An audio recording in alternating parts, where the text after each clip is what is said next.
global controls will have to be imposed, and a world governing body will be created to enforce them. Crises precipitate change.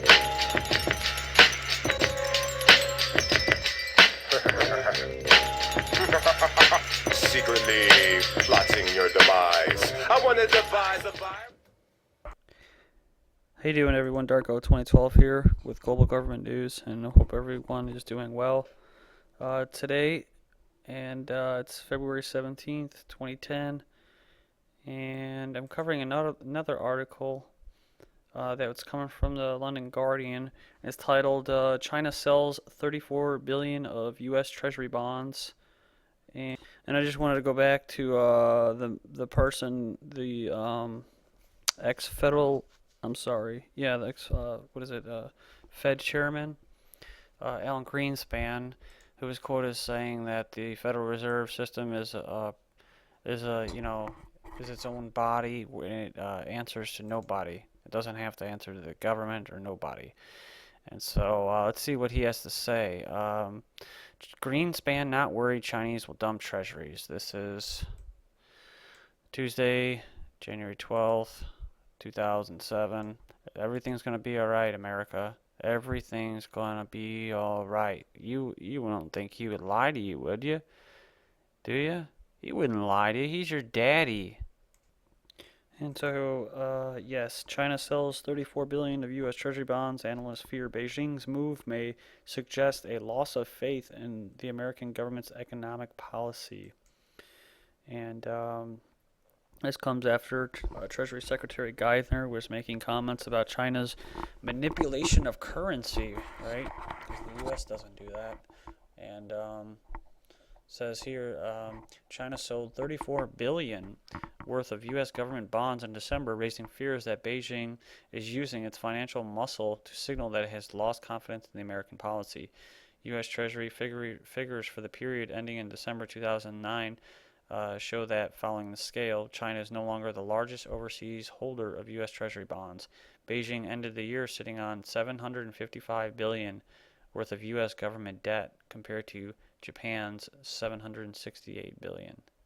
Since the subprime crisis that began on Main Street, USA grew to engulf the global economy. China's leaders have repeatedly expressed concerns about U.S. policy. December's 34 billion sell-off made only a tiny dent in Beijing's total holdings of U.S. assets, which amount to well over $1 trillion when stakes in American companies as well as Treasury bills are taken into account. And it goes on, it says, but the news intensified concerns about China's appetite for bankrolling ever-widening American deficits. Premier Wen Jiabo, told reporters last year, we have made a huge amount of loans to the United States. Of course, we are concerned about the safety of our assets. To be honest, I'm a little bit worried. When Timothy Geithner, U.S. Treasury Secretary, visited China last summer, he sought to reassure his host using a speech to promise that the United States is committed to a strong and stable international financial system. The Obama administration fully recognizes that the United States has a special responsibility to play in this regard, and we fully appreciate that exercising this special responsibility begins at home. But Alan Meltzer, an economic professor at Carnegie Mellon University, said China's bond sales should be a wake-up call for Washington. Quote, the Chinese are worried that we have unsustainable debt levels and we do not have a policy for dealing with it, he said. China's sales contributed to a record drop in foreign holdings of short-term treasury bills in December.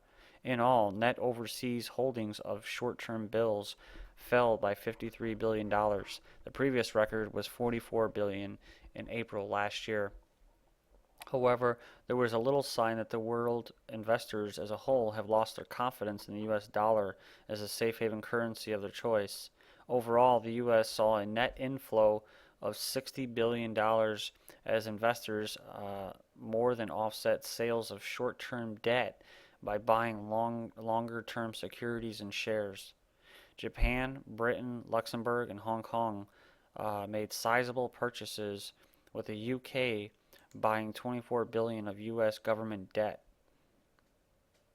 Some analysts warn it would be a mistake to read too much into 1 month's data, particularly since the current crisis in the Eurozone make the investor's main alternative to the dollar look particularly unattractive. David Weiss, chief economist at Stanford and Poor's in New York, said China may not be too happy with us right now, but you have to ask, what else are they going to do with their money? Ho Fung Hung, author of China and the Transformation of Global Capitalism, said it was hard to tell whether China had a long-term strategy for selling U.S. debt.